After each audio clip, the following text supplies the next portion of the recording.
Hey horror fans, welcome back to Room 237, coming at you with another random horror movie review. Uh, like I've said in some of my more recent videos, in between my marathons, I'll be doing more random horror reviews.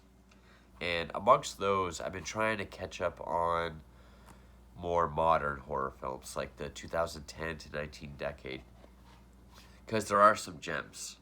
Like, I loved the two films by Robert Eggers.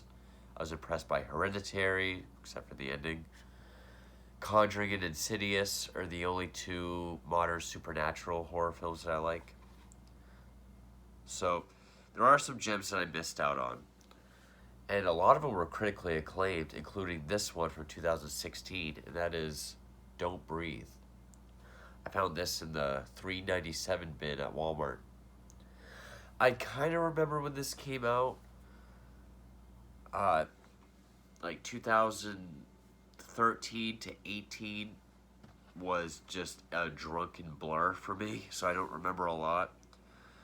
And for some reason, I always got like this image and the famous image from It Follows, the girl tied to the wheelchair, mixed up. I did Redbox It Follows, but I don't remember a damn thing. I'll have to check it out again. But this one I have not seen. And it is the sophomore directorial effort by Fede Alvarez.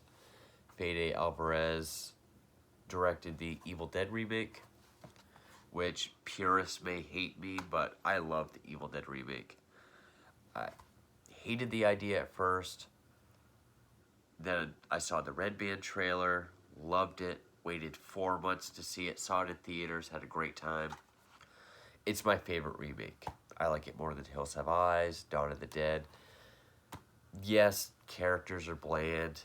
It's all gore, but I love it. It's still its own thing. Love the Evil Dead remake. And with it, Evil Dead was a success, so they were like, go ahead and do your own film, since that's a remake, it's a property. So Alvarez thought the best way to go, since Evil Dead was supernatural scares and gore, do no gore, no supernatural at all, and all tension and suspense instead of straightforward scares. So we went with this home invasion film, which I like home invasion films. I love The Strangers. I know that's kind of a love it or hate it movie. Haven't seen the sequel. Love The Collector. Collection works better if you watch it as a double feature. Otherwise, The Collection kind of goes off in more like Saw territory. I mean, both of them are written by the guys that did Saw 4 through 7. And even those are heavily derivative of Saw. But, I mean, this movie itself is very derivative. Whether it be not so much Strangers, but People Under the Stairs, Collector the Collection. This is almost a flipped version of Wait Until Dark from 1967 with Audrey Hepburn and Alan Arkin, which has been brought up before, and Alvarez has said that he wrote this with Rodo Sayagas, if I pronounce that right. He claims to have written this before he saw and was aware of Wait Until Dark. But this one received a lot of praise. I mean, it has like an 88 on Rotten Tomatoes. Made on a $9.9 million budget. Made $157 million, so massive, massive hit. It's from all the same producers as Evil Dead, Sam Raimi, Rob Tapert. Not Bruce Campbell, but... And starring Jane Levy, who is Mia in the Evil Dead remake, who I like Jane Levy. I liked her as Mia. She's essentially playing three characters. The the druggie going through withdrawals, the possessed Mia, and then, you know, the strong survivor Mia. And I've always said Emma Stone. I think Emma Stone's a better actress, but I'm going to say her. Next time there's a live action Barbara Gordon or Batgirl or Oracle in a Batman movie, Jane Levy. I've seen pictures of her as a redhead. I think she'd be perfect for Barbara Gordon. And just more accolades, like Filmmaker Magazine, Best American Horror Film in 20 Years. Debatable. There's ones that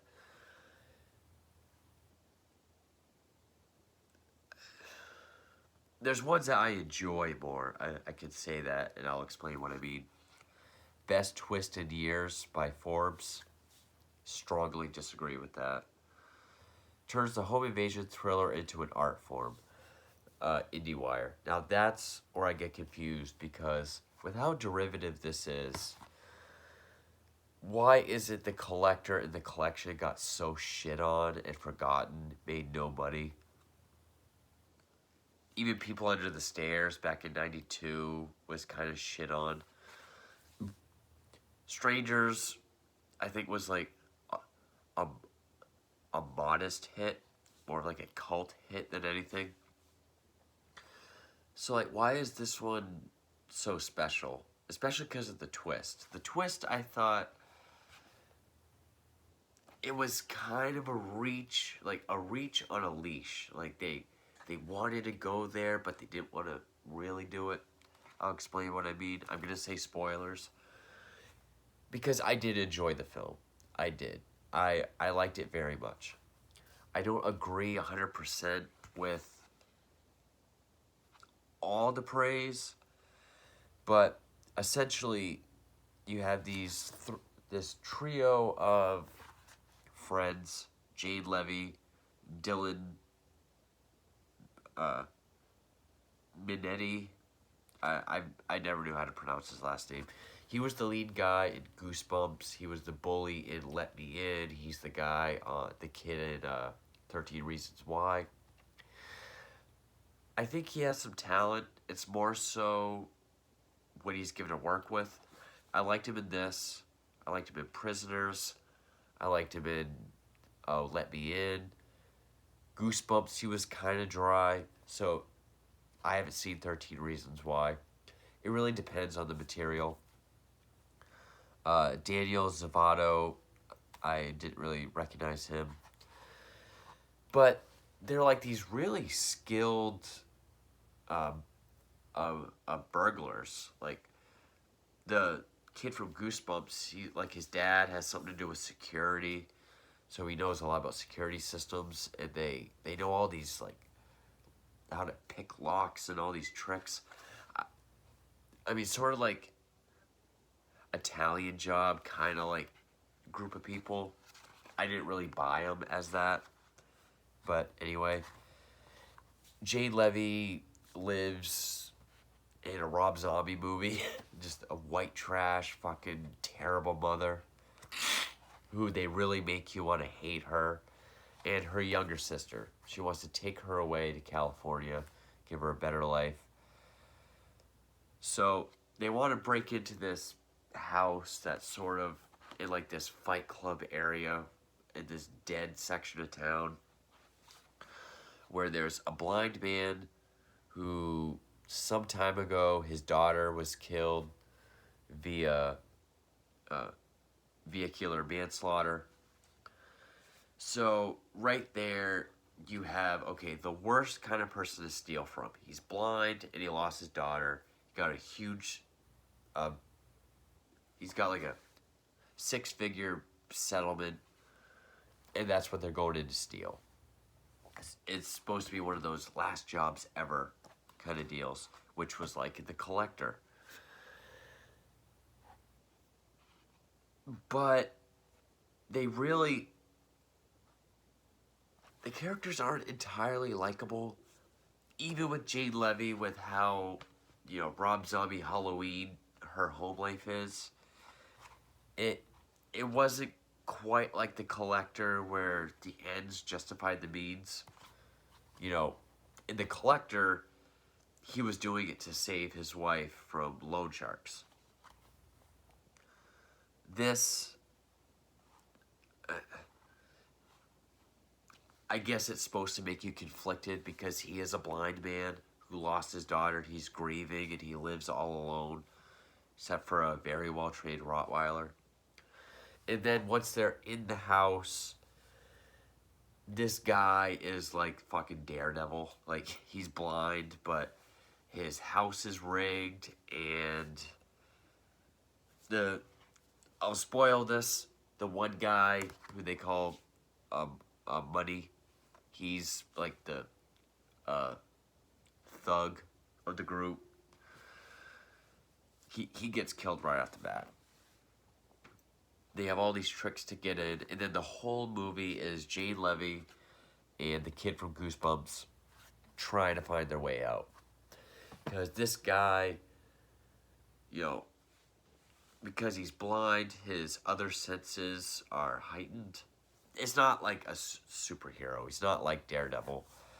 But it plays with that convention that every little noise they make, and he knows the position of everything.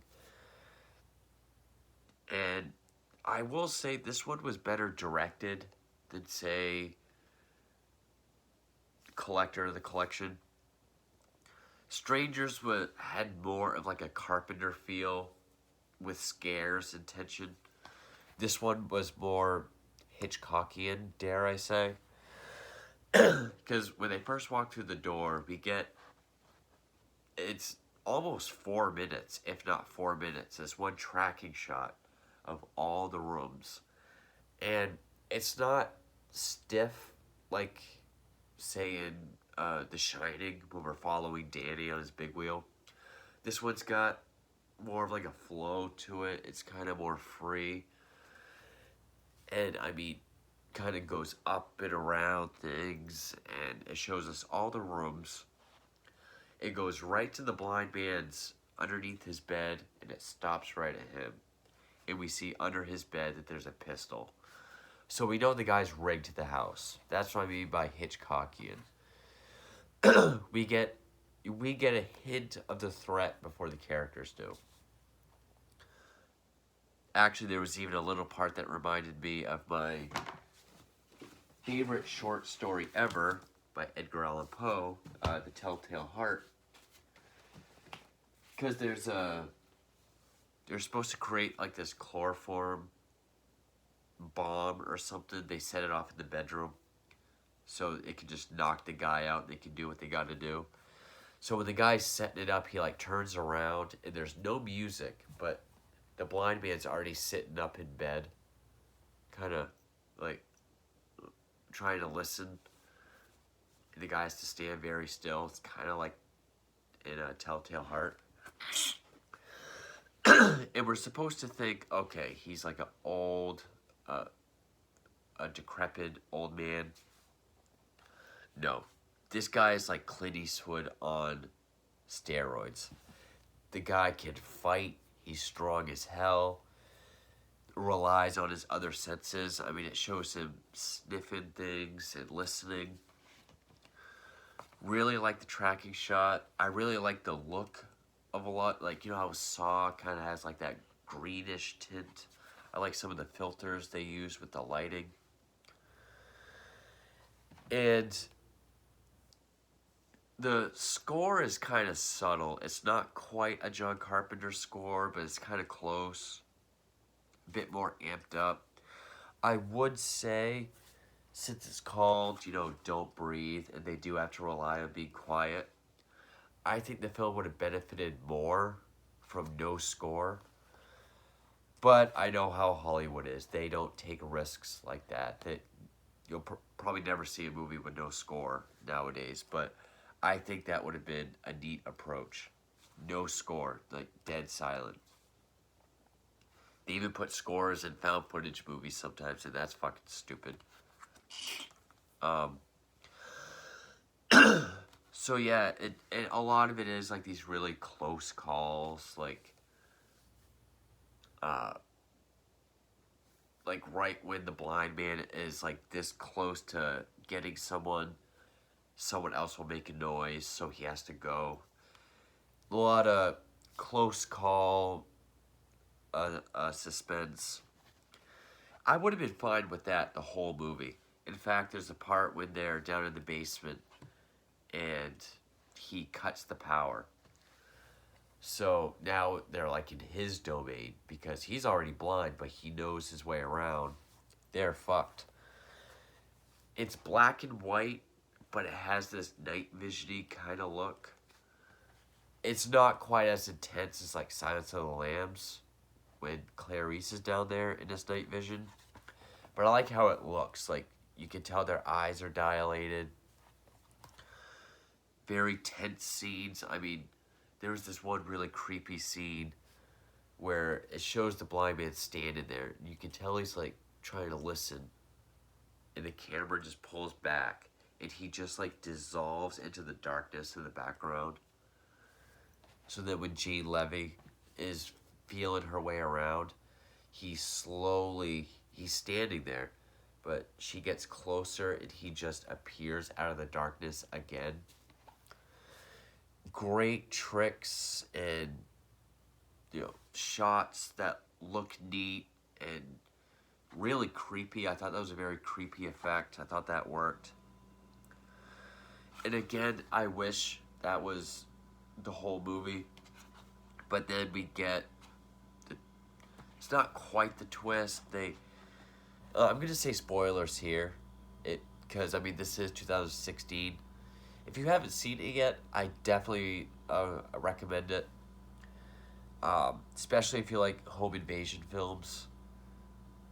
It definitely is one of the better home invasion films. I mean, Collector the Collection is more, I don't want to say popcorn fun, because that's not what I mean, but, it's more just,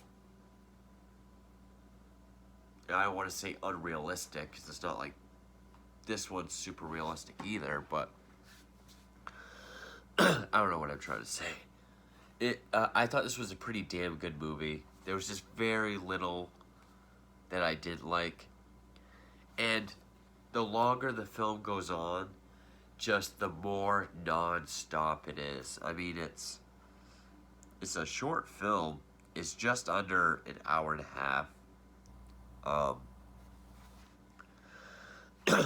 Just the longer it goes, just the more like, just when you think it's there, there's just something else happens, and it's a whole other ordeal. And kind of like wasn't The Descent like that? Like, I haven't seen it in years, but part where the woman thinks she got out of the cave, but then she ends up back in the cave and just like starts all over again. I don't know. It's been years since I've seen that.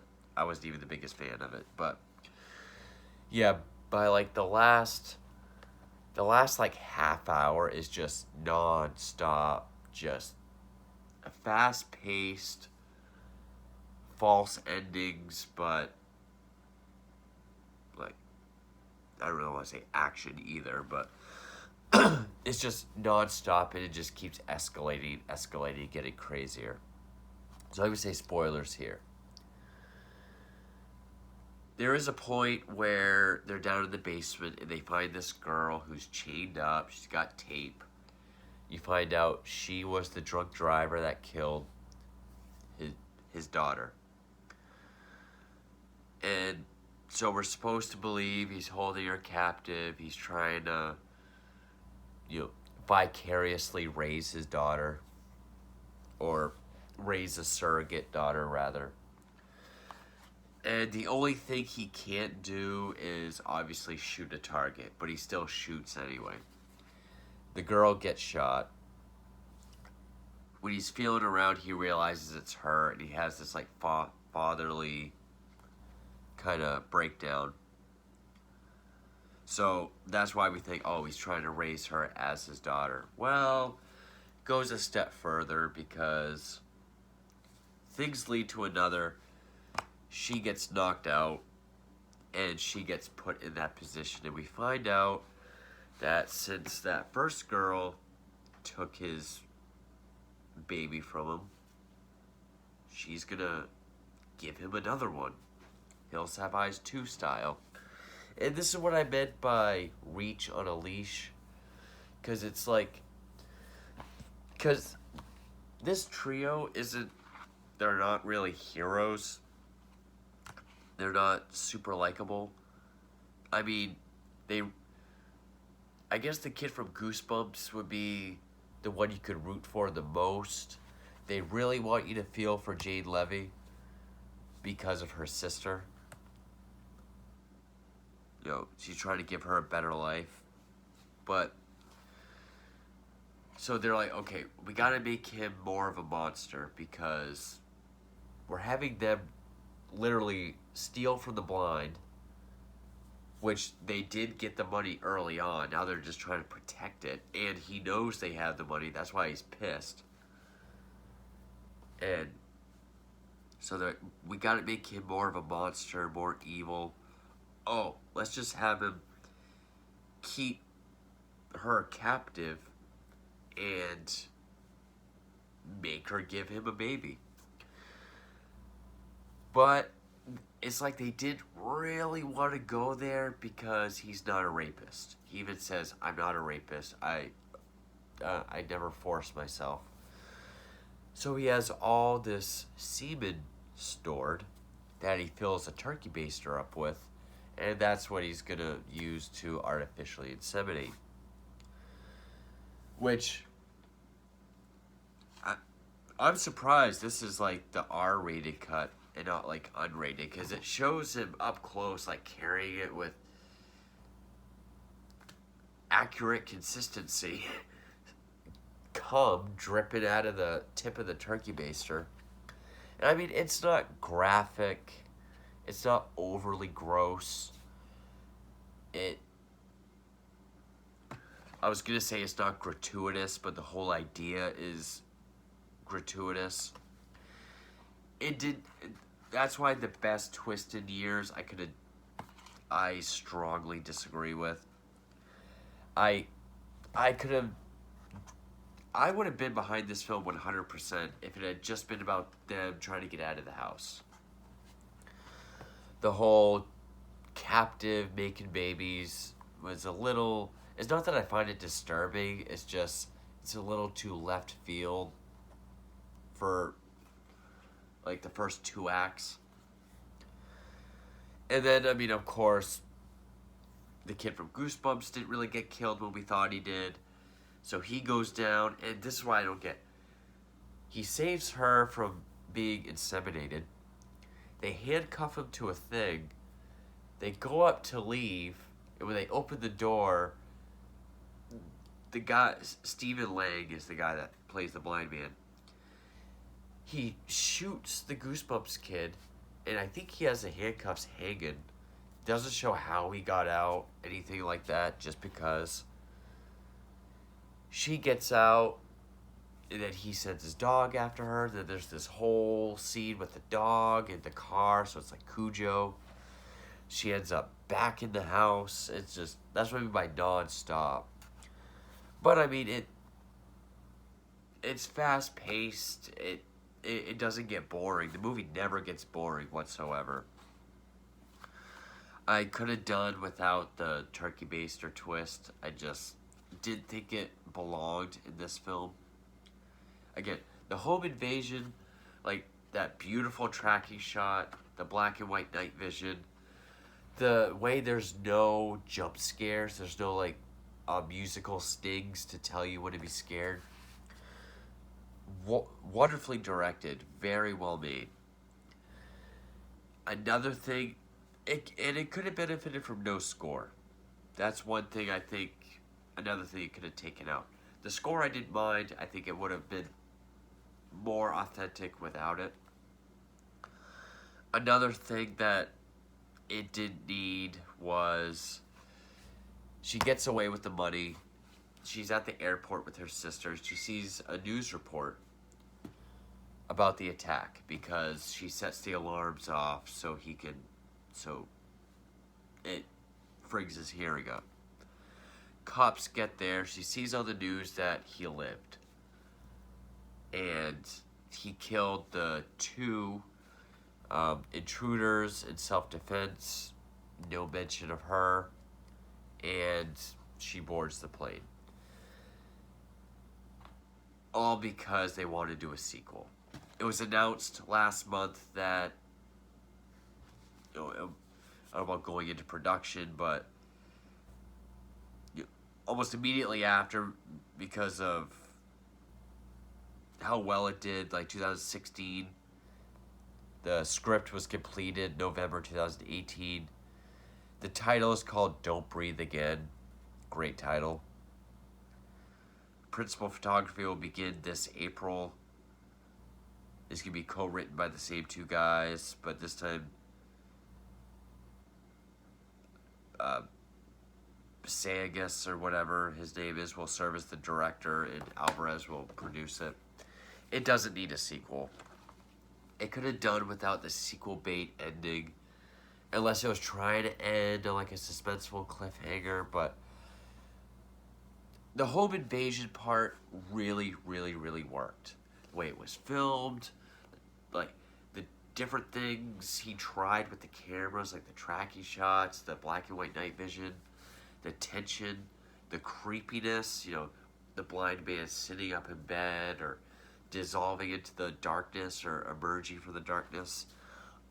The really close calls with him almost catching people, that all worked. The spermy turkey baster and insemination was a little more than this story needed. It is very derivative, yes, but it is just enough to be its own thing. I still really enjoyed it. I would say it is one of my top picks of the 2010 to 2019 decade. Not one of the very top ones, but at least in the top 10 so far. I'm still catching up on 2010 to 19, but this went on way longer than it should have. But Don't Breathe, I actually really enjoyed this film. Little nitpicks, but I could put Fede Alvarez up there with Robert Eggers and I guess Ari Aster. We'll see how that goes after I see Midsummer, but as a promising, where both films I like. So, yeah, Don't Breathe, actually pretty good. Thank you for watching.